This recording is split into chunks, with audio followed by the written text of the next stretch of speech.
Hello friends, exam oriented target facts की इस series में आप लोगों का पुनः स्वागत है। आज के इस सेशन में मैं आप लोगों को ऐतिहासिक चोल राजवंश के बारे में कुछ रोचक तथ्य देने जा रहा हूं। चोल शब्द का अर्थ होता है घूमना, जबकि चोल राजवंश का प्रतीक बाघ को माना जाता है, टाइगर को, बाघ को। ऐतिहासिक काल में चोल राजवंश की स्थापना 850 ईस्वी के अंदर विजयालय के द्वारा की गई थी। क्योंकि विजयालय चोल वंश का संस्थापक था, इसीलिए चोल वंश को विजयालय वंश भी कहा जाता है। अर्थात दूसरे शब्दों में हम यह भी कह सकते हैं कि विजयालय के नाम पर चोल राजवंश को विजयालय वंश भी पुकारा गया। चोल अपने आरंभिक काल में पल्लव राजवंश के अधीन थे, अर्थात आरंभिक काल में चोलों के अधिपति पल्लव नरेश थे। चोलों का मूल स्थान उरेयूर था। चोलों की विभिन्न राजधानियां रही उनके संपूर्ण शिखर काल में। पहली चोल राजधानी उरेयूर या उरगपुर थी, जबकि विजयालय के द्वारा जब 850 ईस्वी में चोल वंश की स्थापना की गई ऐतिहासिक तौर पर, तब उरेयूर से राजधानी को तंजौर या तंजावुर स्थापित कर दिया गया। राजेंद्र प्रथम चोल के द्वारा नई राजधानी स्थापित की गई थी, जो गंगे कोंड चोलपुरम भी कहलाती है।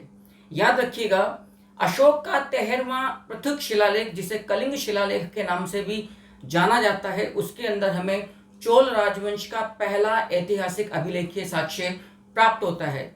और यहाँ पर यह बात भी बताना मैं जरूरी समझता हूं कि अशोक के 13वें पृथक शिलालेख अर्थात कलिंग शिलालेख में दक्षिण भारत की 3 प्रमुख शक्तियों चेर, चोल एवं पांड्यों के बारे में जानकारी प्राप्त होती है। चोल नरेशों का सबसे प्रसिद्ध सिक्का काशू था, जबकि चोलों का सबसे बड़ा जो सिक्का था वो कल्याणजू कहलाया करता था। लेकिन चोल राजवंश के स्वर्ण सिक्कों की सबसे बड़ी निधि अर्थात खेप, याद रखिएगा, धावलेश्वरम से प्राप्त होती है। चोल राजवंश अपने स्थानीय स्वशासन के लिए जाना जाता है। चोल स्थानीय स्वशासन के बारे में जानकारी हमें चोलों के 2 प्रमुख अभिलेखों से प्राप्त होती है, उत्तर मेरूर अभिलेख एवं मुदलई कुलम अभिलेख। उत्तर मेरूर अभिलेख का संबंध, याद रखिएगा, परांतक प्रथम नरेश के साथ है एवं उत्तर मेरूर लेख 2 वर्ष के हमें प्राप्त होते हैं, 919 ईस्वी परांतक प्रथम के काल का ही एवं परांतक प्रथम के काल का ही 929 ईस्वी का दूसरा उत्तर मेरूर अभिलेख। जबकि मुदलई कुलम जो अभिलेख है, याद रखिएगा, उर द्वारा निर्मित किसी जलाशय, ग्रामीण स्थानीय स्वशासन में उर एक प्रमुख संस्था थी, तो उर द्वारा निर्मित किसी जलाशय का उल्लेख, जो कि किसी भी भारतीय स्थानीय स्वायत्त प्रशासन का प्रथम अभिलेखीय साक्ष्य भी है, वो अभिलेख है, याद रखिएगा, मुदलई कुलम अभिलेख। मैं उम्मीद करता हूं ये जानकारियां बहुत ज्यादा आपके परीक्षा में काम आने वाली जानकारियां हैं।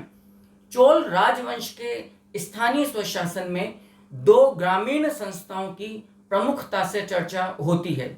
सामान्य ग्राम को उर या पुर कहा जाता था, दोबारा सुनिएगा, जहां सभी जातियां निवास करती थी चोल राजवंश के अंदर, वो गांव सामान्य गांव कहलाया करते थे एवं उनकी स्थानीय संस्था उर या पुर कहलाती थी। उर की कार्य समिति आलू गणम कहलाती थी। आलू गणम उर या पुर नामक सामान्य चोल गांव की कार्य समिति थी, जबकि वो गांव जिन्हें ब्राह्मणों को करमुक्त भूमि के रूप में दान में दे दिए जाते थे, वो गांव अग्रहार या ब्रह्मदेव या मंगलम कहलाया करते थे। अर्थात जहां पर ब्राह्मण डोमिनेंट होते थे, वही वहां के स्थानीय अधिपति होते थे और उन गांवों की भूमि से किसी भी प्रकार का कोई कर नहीं वसूला जाता था। वहां की जनता भी उन्हीं ब्राह्मणों के अधीन मान ली जाती थी। ऐसे गांव चोल राजवंश के अंदर अग्रहार, ब्रह्मदेव या मंगलम कहलाया करते थे।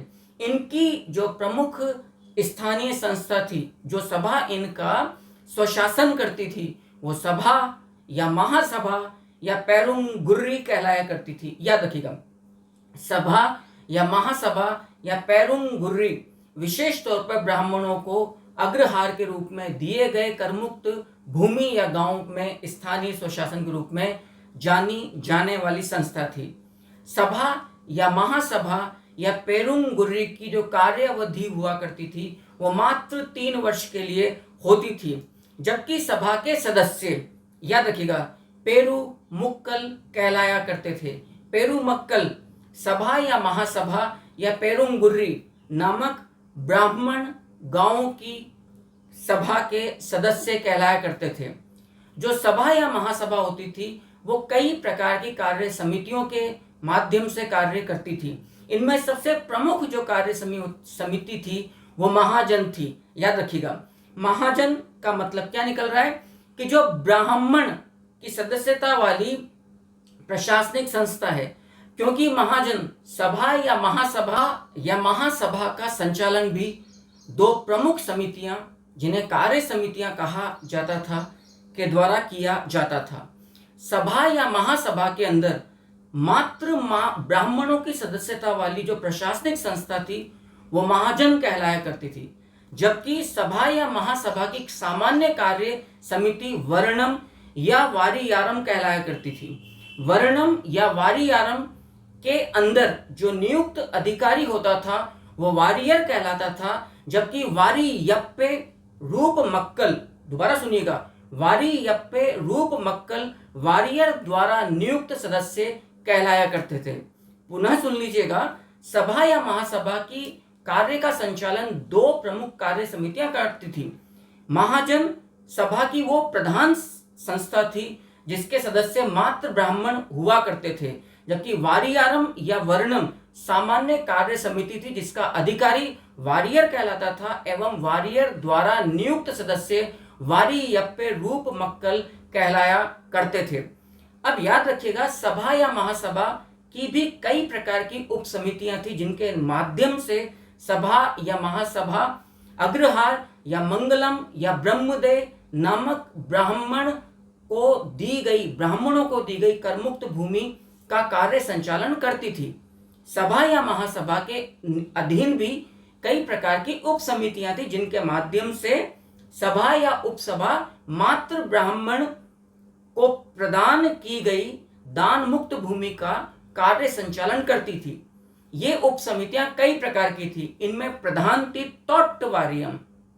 तोट्टवारियम सभा या महासभा अर्थात वो सभा जो ब्राह्मणों को कर मुक्त दिए गए गांवों की प्रधान संस्था थी।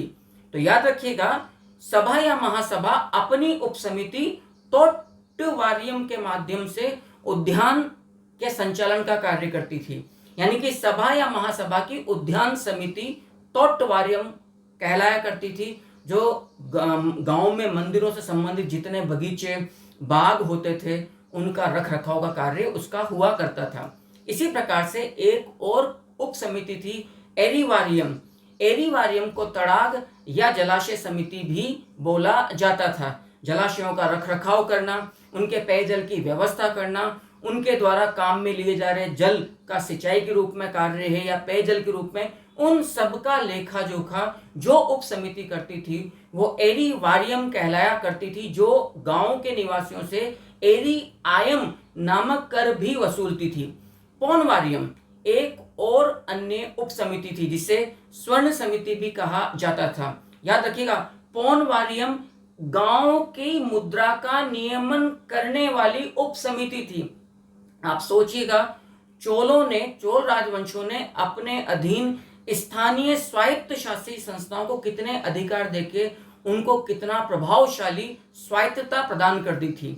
पौनवारियम जो हम जानते हैं संपूर्ण इतिहास में मात्र केंद्र और राजा का ही विशेषाधिकार होता था स्वर्ण मुद्रा को या मुद्राओं को नियमन करना जारी करने का। लेकिन चोल राजवंश के अधीन स्थानीय ग्रामीण स्वशासन में पौनवारियम नामक उप समिति जो कि स्वर्ण समिति के नाम से जानी जाती थी वो मुद्रा का भी नियमन करती थी।